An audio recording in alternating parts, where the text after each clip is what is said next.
Good day and welcome to Mrs. Band's Study Notes. The topic for today's video is the difference between bias and stereotype. We will also look at some relevant examples drawn from the South African context. In conversations about fairness, discrimination and communication, the terms bias and stereotype often come up, and while they are closely related, they are not the same. Understanding the difference between them is important, especially in a diverse society like South Africa, where history, culture and identity deeply shape how people view and treat one another. Bias is a tendency to favour or disfavour someone or something unfairly, often without full awareness.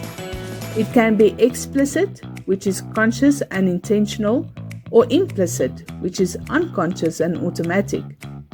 It can affect how we perceive others, make decisions, and interpret information.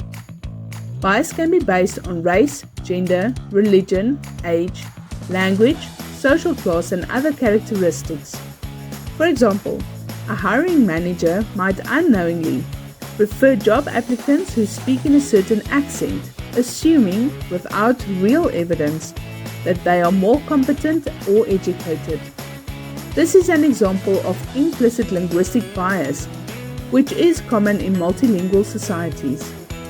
Stereotyping, on the other hand, is the act of applying oversimplified or fixed ideas to an entire group of people.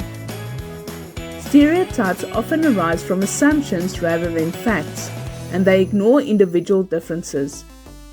While bias is how we treat others, a stereotype is about what we assume about them. In South Africa, stereotypes have historically been used to divide and label people along racial, ethnic, and cultural lines. For example, a stereotype that all white South Africans are wealthy or all black South Africans are poor is not only inaccurate but harmful. It overlooks the country's economic complexities and reinforces false narratives. Another common stereotype might be the idea that all colored people speak Afrikaans, which ignores the linguistic diversity within colored communities. Similarly, assuming that all Zulu people are aggressive, or that Indian South Africans are only interested in business, are examples of harmful generalizations that erase individuality and feed into prejudice. While bias can lead us to act unfairly based on a stereotype, the two concepts don't always occur together. Someone may hold a stereotype about a group, but not necessarily treat members of that group unfairly, though the risk of doing so is higher.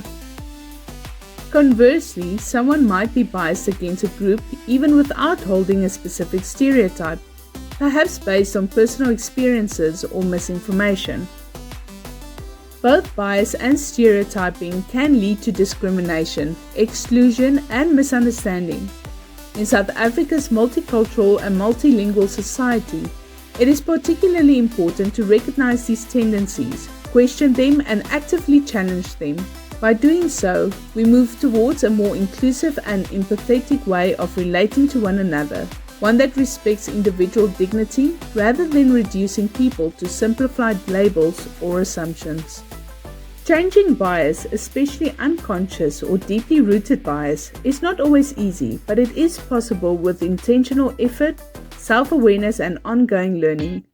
Biases are often shaped by our upbringing, culture, environment, and experiences, so undoing them means being willing to challenge our assumptions and expand our perspectives.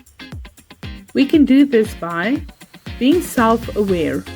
We all have biases. They are part of how the human brain simplifies the world, but recognizing that we hold certain automatic preferences or prejudice doesn't make us bad people, it makes us human. What matters is what we do with that awareness. Also, pay attention to our initial reactions to people who are different from us, whether by race, gender, language, religion, nationality, or lifestyle. Once we become aware of our biases, the next step is to question it. Where did this belief come from? Is it based on facts or on stereotypes or secondhand information? Another powerful way to challenge bias is through exposure to diversity.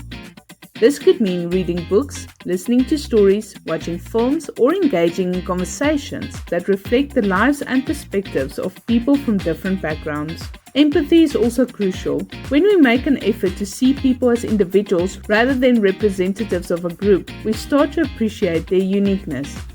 In practical terms, we can also change our bias by adjusting our habits and decision-making processes. For example, in a hiring situation, we might use blind application to reduce bias. In conversation, we can pause before speaking or judging, allowing ourselves a moment to think critically about what we're about to say or assume. Lastly, changing bias is an ongoing process. It is not about becoming perfect or completely unbiased, but about staying open-minded, curious, and committed to fairness. Even when we slip up and find ourselves making assumptions, we can treat those moments as opportunities to learn and grow. In short, changing bias requires effort, humility, and the courage to look inward.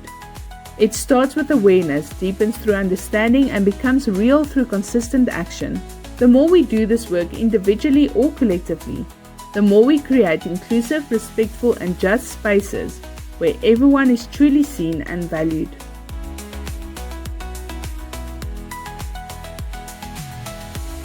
Join me again for Mrs. Bam's Study Notes.